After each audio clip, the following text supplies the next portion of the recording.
Greetings. Ken Woodward here. Welcome back to another episode of Curated Questions. Together, we engage inquisitive humans about how they use questions to navigate and make sense of our world. I am a fellow traveler and pilgrim on this journey, and I'm glad you're here. I walked 2,085 miles through Washington, D.C. over 2 years, engaging in conversations about social justice. I moved at the speed of conversation, more than 1,300 of them. And I noticed something that took me a long time to name. The questions I asked at the beginning of the project were different from those that I asked at the end. Not just in content, but in kind. They had a different architecture, a different reach. Early on, I asked questions like, how long have you lived here? What is your story of race in America? Do you think we can get to a post-racial America? Later, I found myself asking things like, what elements of the racial conversation are gaining traction, and where are we going backwards? What are you no longer able to pretend you don't know? Same person doing the asking, very different questions. I remember a specific afternoon in a neighborhood in Southeast DC. I was early on in the project. I met Raul, who is my age and has lived most of his life in the DC area. My first questions were shallow as he talked about Kemet and the indigenous history of ancient Egypt, covering topics such as advanced knowledge in engineering, as demonstrated through the pyramids, medicine, astronomy, and mathematics. He could trace his ancestral roots back to a people I had never encountered in my history classes. That left me dumbstruck. He schooled me, and I took notes. My questions were basic. How do you spell Kemet? He answered, barely polite, Kemet.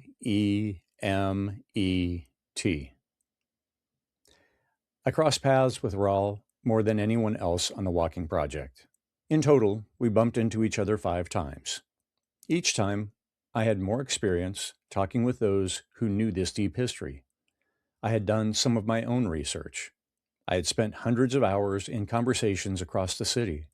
I had learned things about the noble lineage of Black ancestors, a history many seek to erase for fear of people stepping into their inheritance of intellect and pride. In the following conversations, I could ask about the impact of an erased history on his community.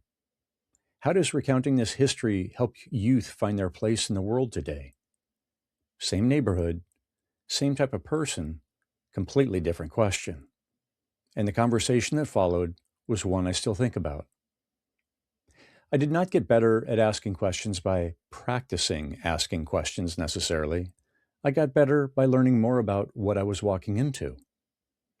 But there's a study I want to walk through with you today, because it points at something more precise than that.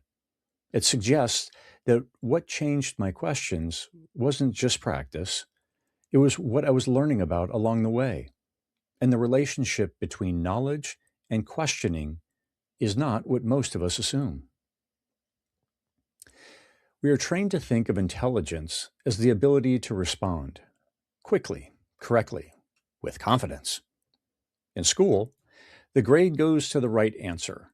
In meetings, the person who speaks fastest is often heard as the person who knows the most. In interviews of any kind, including the podcast kind, there is enormous pressure to demonstrate how much you've prepared by performing the answer rather than inhabiting the question. But here is what I have come to believe after 10 years of studying how questions work. A good answer can close a loop. A good question opens one. I've spent 32 years in AV acquisition. I have been in rooms where the wrong question cost people years of work and hundreds of millions of dollars. The question that sounded smart was often the one asking for confirmation. The question that mattered was the one asking whether we were solving the right problem. Intelligence, at its highest expression, is not the speed of retrieval. It is the quality of what you are able to notice as still unresolved. That is a different skill entirely. I'll give you a specific example. So early in my acquisition career, I was in a program review. Senior stakeholder in the room, the program had been running for years, burning through the budget and slipping behind schedule. Everyone in that room was asking versions of the same question: how do we get back on track? In a smaller room with my boss, when we were regrouping, I asked whether the operational need the program was designed to meet still existed in the same form. The room got quiet in a specific way. Frustration was evident. The quiet of a question that has arrived in the wrong place at the wrong time. The program continued. Several years and several $1 million later, it was canceled. The operational need had, in fact, shifted. But here's what I learned. The question that makes people uncomfortable is often the question that matters most. And the ability to formulate it depends entirely on understanding the territory well enough to see what everyone else has agreed not to look at. That's not cleverness. That is what knowledge makes possible. And it turns out it can be developed. The research tells us how. A paper published earlier this year in NPJ Science of Learning caught my attention. The authors are Tuval Raz and Yoed Kanet at the Technion in Israel. The title is Knowledge Reshapes Inquiry by Changing Question Asking Ability and Impacting Academic Assessment. Here is what they did. They followed 68 undergraduate students through a full semester of Introduction to Psychology. At the start of the semester, and again at the end, they gave students 2 tasks. The first task was what they'd call the alternative questions task. Students were given common objects: a pencil, a sock, a pillow, a clock, and they were asked to generate as many creative, original questions about those objects as they could in 2 minutes. Not answers, questions. The second task was domain-specific. Students were asked to generate creative questions about concepts from the course itself, psychology, the material they'd been studying all semester. The researchers measured 3 things: fluency, how many questions students produced; originality, how unusual or novel the questions were; and complexity, how cognitively sophisticated the questions were, using Bloom's taxonomy as the yardstick. Bloom's taxonomy is a framework for categorizing intellectual tasks by level. At the bottom, remembering facts; at the top, creating something new. The levels in between move through understanding, applying, analyzing, and evaluating. So a question like, "What is classical conditioning?" sits at the bottom. A question like, "How would classical conditioning explain the way a bureaucracy learns to fear a budget cycle?" is doing something else entirely. The researchers wanted to know, does gaining knowledge in a domain change the quality of questions you can ask within that domain? And does better question asking predict anything about how students actually perform? The main finding is this: students' domain-specific question asking got significantly better over the course of the semester. Their questions about psychology became more original, more complex, higher on the Bloom's taxonomy. The general questions, the ones about pencils and socks, did not improve. In fact, originality in those questions actually declined. Let's actually pause there for a moment, because that finding is one that should bother us. We expect knowledge to make us smarter across the board. We expect that someone who has spent a semester deeply learning psychology should be more creative, more curious, more generative across all kinds of platforms. That is the intuition. The data says otherwise. Their general question originality went down significantly. Now, the researchers offer an interpretation. As students built a more structured, organized understanding of one domain, they may have become more constrained in how they approached other domains. Expertise organizes knowledge, and organization, it turns out, can narrow as well as deepen. I think about this in terms of people I've known who became very good at one thing. Their questions inside that domain become extraordinary, precise, layered, unexpected. But sometimes, outside of it, they lost range. They defaulted to the frameworks their expertise had built. The lesson is not that expertise is dangerous. The lesson is that expertise is specific. Your domain-specific questions will grow. Your general curiosity needs tending separately. It does not automatically benefit from knowledge in a single lane. This is worth monitoring, especially for those of us who work deeply in a particular field. We can become brilliant askers within the territory and miss the signal coming from somewhere else entirely. The researchers frame it in this way. Inquiry is constrained and shaped by semantic knowledge structure. In plain terms, what you know determines what you can wonder. Think about the difference between sitting down with a guest you haven't prepared for versus sitting down with someone whose work you've spent 3 hours with. You're just not more informed. In the second case, you are capable of asking different questions. Preparation doesn't give you a better list, it gives you a different capacity. Before I prepare deeply for a guest, I can ask about their work. After I've done the reading, I can ask about the tension at its center, the places where their ideas create friction with each other, the things they haven't resolved yet. That's not a better version of the same question. That's a different kind of question entirely. This is what the research is tracking. The more you understand a domain, the more precise your wondering becomes. Knowledge doesn't flatten curiosity, it sharpens it. Here's where the study gets genuinely interesting, and a little uncomfortable if you work in education. The students who asked more original and complex questions tended to do better on open-ended work, the kind of work where you have to generate, synthesize, design, and explain. Their higher question quality was a clear advantage. But on the multiple choice exam, the relationship reversed. Students who asked more original and complex questions tended to score lower on closed-end tests. The researchers called this the assignment paradox. The same skills that predict success on authentic, generative work are negatively associated with performance on convergent, recall-based assessment. Multiple choice rewards recognition. It rewards narrowing towards a single correct answer. It rewards convergent thinking. A powerful question is not a tool for convergence. It's a tool for opening space. Here's the line from the paper that really caught my attention. I'm going to paraphrase rather than read it directly because it deserves a moment.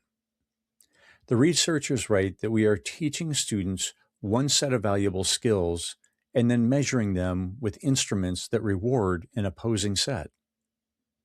I think about this in organizational life. The people who ask the most interesting questions are often not the ones who perform best on the metrics the organization has designed. Not because the questions are wrong, because the metrics were built to measure something else. A powerful question may not help you pick A, B, C, or D. It may help you realize that none of the above is the real problem. I watched this play out repeatedly in government acquisition. The people who advanced fastest were often those who gave the clearest answers during briefings, confident, decisive, on time. They had mastered the metrics. They knew what the room wanted to hear, and they delivered it efficiently. The people who asked the disruptive questions often had slower careers, not because they were wrong, because their questions made the work harder. They surfaced complexity that the schedule did not have room for. They made visible the assumptions that the program depended on remaining invisible. The assessment rewarded the answer givers. The actual work, the kind that mattered years later when programs succeeded or failed, rewarded the questioners. This is the paradox in organizational form. You'll optimize people for the instrument you use to measure them. And if that instrument rewards convergence, you will systematically undervalue the people whose questions are most valuable. I'm not sure that we have fully reckoned with what that costs us. In government, in business, in education, the measurement shapes what we cultivate. And we have been cultivating the wrong thing for a long time. I want to bring this back to the work most of you are doing. Whether you're interviewing, coaching, facilitating, or managing, the research makes a distinction I find useful. There is a general question-asking ability, and there is a domain-specific question-asking ability. They are not the same thing, and they don't move together. You can be a naturally curious, generative thinker and still ask thin questions in a territory you don't know well. Not because your curiosity is weak, because your knowledge hasn't yet given your curiosity something to grab onto. I spent weeks preparing for my conversation with Seth Godin, not because Seth required that level of preparation, because I did. I needed to build enough familiarity with his thinking that my questions could find the edges of it. That is what preparation actually does. It doesn't give you a more clever list. It changes what you are able to notice. And here is the corollary the study surfaces. Your general question-asking ability, your baseline curiosity, your capacity for original thinking is relatively stable. It's not going up dramatically just because you practiced. But your domain-specific ability responds to knowledge significantly. So for instance, if you want to become a better interviewer in a particular space, the most direct path is not to practice asking questions. It's to go deeper into the content, read more, listen more, sit with the ideas longer than is comfortable. Ryan Holiday, who has written 17 books, puts it plainly. Read more, the writing follows. Your questions will improve as a downstream consequence. I want to give you something practical. The study uses Bloom's taxonomy to measure questions' complexity. That framework is useful, but it was designed for educators. So here's a simpler version. When I'm preparing for a conversation, I ask 3 layers of questions about whatever I'm reading or researching. Layer 1. What do I need to know? Factual, orienting, building the map, if you will. Layer 2. What keeps showing up? Pattern recognition. What does this person return to? What does their work circle around without naming directly? Layer 3. What does this reveal that neither of us has said out loud yet? The third layer is where the interesting questions live, but you cannot get there without passing through the first 2. You cannot skip the knowledge phase and arrive at the good questions through cleverness alone. The research confirms what experience suggests. Wonder deepens with knowledge. It does not precede it. Let me walk you through what this actually looked like with one guest. When I was preparing for my conversation with Seth Godin, layer 1 was straightforward. Read the books. Understand his concepts. Know what he has said publicly about marketing, about creativity, about the difference between a freelancer and an entrepreneur. Build a map. Layer 2 took longer. What keeps showing up? As I read across his body of work, a pattern emerged that he does not name directly. Almost every book circles the same tension, the gap between what people say they want and what they are actually willing to do. Permission versus resistance. Shipping versus hiding. That one always stings. He returns to this gap in different forms, in different industries, using different language, for decades. Layer 3 was a single question, a plain one actually. I asked Seth, can you define tension? You talk about it in the book, but can you define that? Not a complicated question on its surface, but layer 2 had already shown me where to aim. What came back was one of the most useful distinctions I have heard in 10 years of conversations. Stress, Seth said, is wanting 2 things at the same time that you cannot have. Tension is pulling back a rubber band and letting it go. It's anticipation. And questions, he said, are one of the best mechanisms we have for creating it, because the moment we hear a question mark, we are conditioned to answer. The tension is immediate. A plain question, a profound answer, available only because the preparation had built enough understanding that the question could find the right seam. I started this episode by talking about a walk and questions that change shape over time. What I didn't say is that the conversations that changed me most were not the ones where I asked the best questions. They were the ones where I had done enough work, either in the moment or in the years before, that the right question became possible. Those questions didn't feel clever when they arrived. They felt inevitable, like they had been waiting. That is what this research confirms for me. We don't become better questioners solely by wanting to ask better questions. We become better questioners by learning more about the things we care about. The questions follow.